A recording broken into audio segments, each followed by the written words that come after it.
Hi, this is Tim at the 1916 Company. Welcome and thanks for logging on. If you love this watch, email us, Team Mosso at the 1916company.com for purchase pricing and availability questions regarding this watch.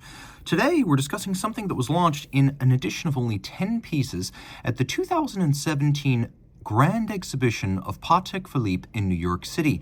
The exhibition contained fully 1/4 of the collection of the Patek Geneva Museum, all current models, 10 rooms over 3 floors at a building built inside a building. One room was dedicated to craft arts, miniature painting, enameling, engraving, gem setting, marquetry. And while we featured several of those watches previously, they've always been the wood marquetry models. This is the first time we've showcased one of the miniature painting and enamel watches.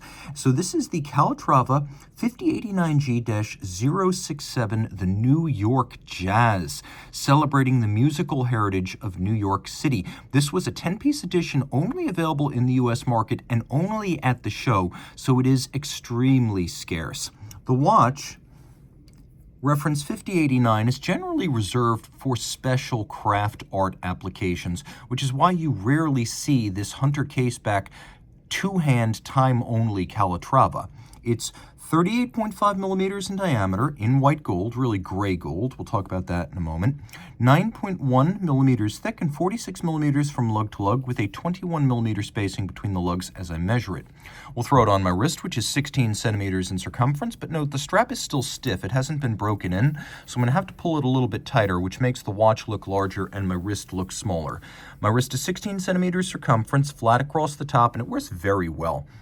This could wear well once the strap is broken in on a wrist as small as 13.5 centimeters circumference, no problem.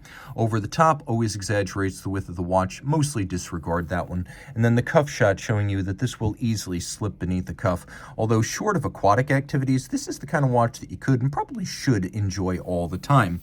The strap is a Patek factory piece. You can see high gloss black, large rectangular scale, symmetrical scale alligator, always a high-end expensive cut of the animal. It's folded in profile, is a monotone stitch, and then on the bottom we have Patek Philippe's current pull-tab spring bars, so you can pop that strap off of the case. Of course, we're well into the era of Patek Philippe case making. They make their own cases. Gray gold, I mentioned it earlier. It's the type of white gold that's white all the way through and never needs rhodium plated. It's the good stuff. Patek, JLC, Rolex, Grubel Forsey, Debatoon, and many others at the apex of the industry use gray gold. So never needs to be plated, but also if it's scratched, it's the same color all the way through. We have Patek's simple, faceted, polished, spade-style pin buckle. It's a simple Calatrava. We have the Calatrava cross on the crown. We have simple blended lugs that meld from case band into lug profile. The lugs are tapered and fairly narrow when viewed end-on. It's a very cylindrical case profile with a hidden hinge, the Hunter caseback designed to be almost impossible to perceive. You can see how this has a very, very flat bezel, almost like the old 5107. And then it's 30 meters water resistant in spite of the unique case construction. The dial is enamel, and it incorporates a couple of different techniques. You could see in the skyline at the bottom that the texture and plane of the enamel varies. This is grand faux enamel, but it's also miniature painting. It's both skills. You can have a very sophisticated enamel dial that's just one solid color, and in general, the toughest enamel, even if it's just a solid color, is a dark color, burgundy, blue, or black. So you can see there is no rippling or orange peel texture here. This is Patek Philippe as a master of its craft on a gold dial base, creating glassy, smooth enamel, but with the cutout and the rougher enamel application for the New York skyline. So the idea here is to celebrate the heritage of jazz in New York City. You could see the face of the jazz singer is incredibly sophisticated, and all of this painted using very small brushes on an incredibly tiny scale. You can also see that the centers of the flowers are actually appliqué gold, and then you could see the player at the piano, and just above, a little bit of a clue as to the inspiration for that player, we have Sidney Bechet's Petite Fleur, or at least we have the first 6 notes of it.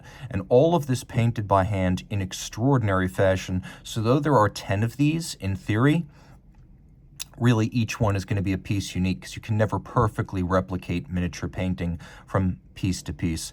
And of course, this celebrates New York's famous Blue Note Jazz Club, so a lot of different themes going on this dial. The case back features a little tab that allows you to pop open the very flush and well hidden Hunter case back. So you get the solid piece of gold on the back, so the watch has the weight and the integrity of a solid gold case back, but then you also get the movement, and you can see it. There is a beautiful mirrored interior. It has not been altered, but could be a platform for personalization if you wanted to engrave something, add a family coat of arms, lacquer, or enamel. And then you can see that the movement is a caliber 240 micro rotor. So let me just rotate this around so I can get the light. And the 240 micro rotor, first launched in 1977, has always been Patek's premium automatic.